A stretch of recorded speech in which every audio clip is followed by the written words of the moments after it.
Hello, I'm Katie Woods, a director in our corporate reporting services team with a focus on sustainability reporting. And I'm back with my weekly update, well, nearly weekly anyway, on sustainability reporting and what's going on in the sustainability reporting arena. This week, I thought I'd focus on two areas.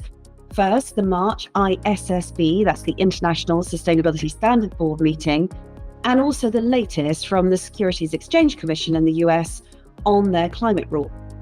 So let's start with the ISSB meeting. As you may remember, in summer of 2023, there was an agenda consultation issued asking respondents what they think that the ISSB should look at and work on over the future. The March meeting was focused on what the final outcome of those discussions were, which, to be honest, have been going on for a number of months at the ISSB meetings. The areas of focus are what's going to happen at those decisions and discussions over the next 2 years.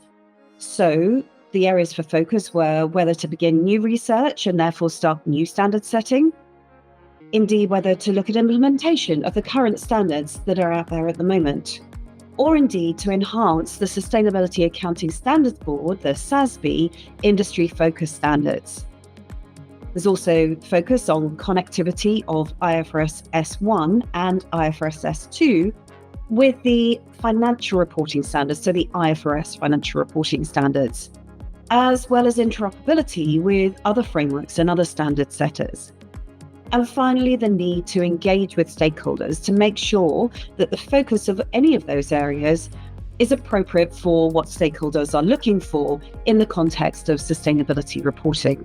The overall outcome of the discussion is that the main focus, or the primary focus, will be on the implementation of the current standards that are out there. So that's IFRS S2 on climate change, and then IFRS S1, which focuses on all other material sustainability risks and opportunities, and the sort of foundations to how that should be reported. We've seen that even to date, that educational material on the application of social and nature to IFRS S2 came out towards the end of 2023. And we know that there will also be educational material on materiality assessments. So just continuing in that vein of issuing educational material. Slightly lower priority then is the update to the Sustainability Accounting Standard Board, the ISSB standards, and also to the new research and standard setting. The conclusion was that neither of these is more important than the other, and that there will be equal attention to both of these areas.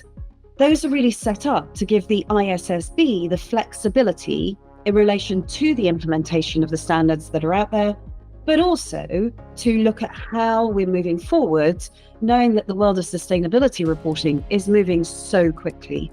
The other thing that they made a point of is that integral to sustainability reporting is the connectivity, the interoperability, and the requirement to engage with stakeholders. So those other three areas really cover all of the work that they'll be doing in those other points that I just mentioned.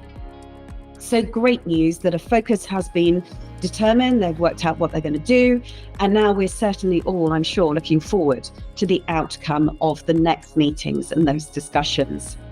So that's it for the ISSB. What's going on at the Securities Exchange Commission? Well, on the 6th of March of 2024, the SEC issued their final rule on climate disclosures. Now, this is an area which the SEC initially consulted on a couple of years ago and have finally issued their rule. There have been some significant changes to the rule, although it's worth noting that the requirement to provide disclosures in the financial statements, which was in the proposed rule, has been maintained in the final rule, be that with a few changes to what would be included. Other changes include reference to Scope 3 greenhouse gas emissions and the disclosures required in relation to that, and some other quite significant changes. So rather than reading out a laundry list, can I suggest that you look to our in-depth on those updates, which you can reach easily for free on PwC Viewpoint. So that's it for this week. Thank you so much for joining, and I'm looking forward to you joining me on the next Sustainability Snippet. Thanks very much.